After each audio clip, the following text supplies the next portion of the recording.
મિત્રો, લોકમાન્યતા અનુસાર જો તાવડી દાંત કાઢે છે તો તે સંકેત આપે છે કે ઘરે મહેમાન આવવાના છે. એ જ રીતે શું તમે જાણો છો કે તાવડી કે જેના પર ઘરની સ્ત્રીઓ રોટલી બનાવે છે તે તાવડી તમને કરોડપતિ બનવાના પણ સંકેત આપે છે અને તમને કરોડપતિ પણ બનાવી શકે છે.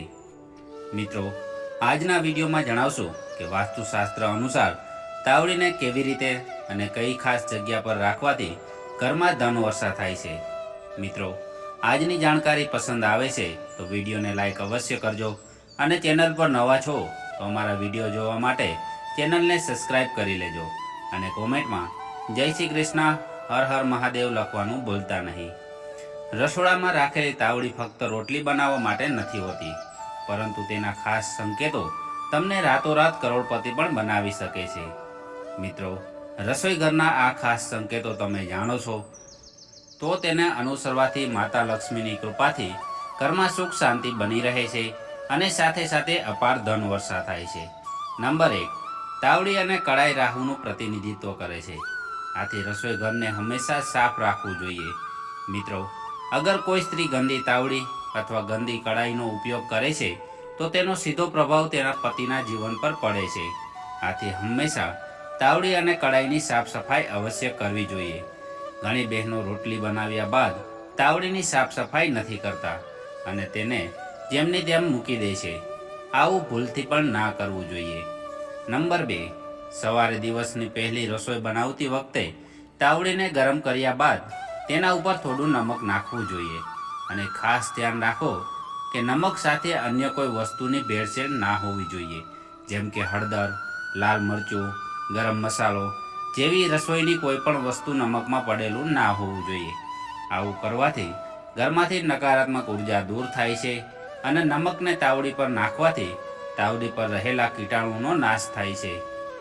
નંબર 3, રસોઈ બનાવ્યા બાદ તાવડી પર લીંબુ અને નમક ઘસવું જોઈએ. આવું કરવાથી તાવડીની સાફ સફાઈ યોગ્ય રીતે થાય છે અને તે ચમકવા લાગે છે અને સાથે આપના ભાગ્યને પણ ચમકાવે છે.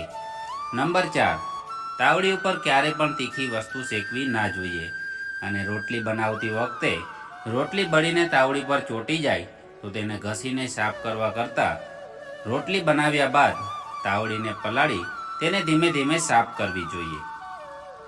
નંબર 5, તાવડી અને કડાઈને રસોઈ બનાવ્યા બાદ ક્યારેય પણ સાફ કર્યા વગર રાખવા ના જોઈએ.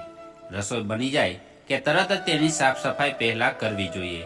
આવું કરવાથી ઘરમાં ધનની બરકત બની રહે છે અને માતા અન્નપૂર્ણાની કૃપાથી રસોઈમાં ક્યારેય કમી નથી આવતી. નંબર 6, ઘણી બહેનો રોટલી બનાવ્યાના તરત બાદ ગરમ તાવડીને પાણીમાં નાખી દે છે.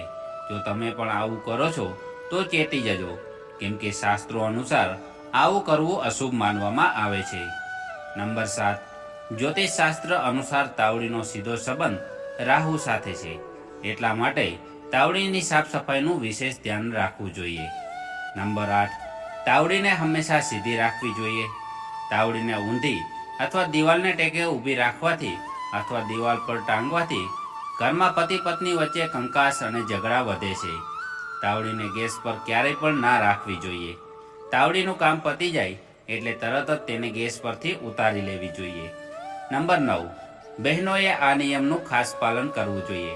જ્યારે પણ કોઈ પણ વસ્તુ તાવડી ઉપર બનાવો છો તો તે વસ્તુ બની ગયા બાદ તાવડીને ખાલી ક્યારેય પણ ઉતારવી ના જોઈએ.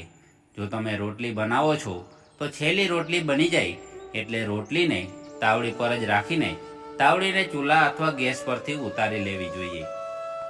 આવું કરવાથી ઘર હંમેશા ધન ધાન્યથી ભર્યું રહે છે.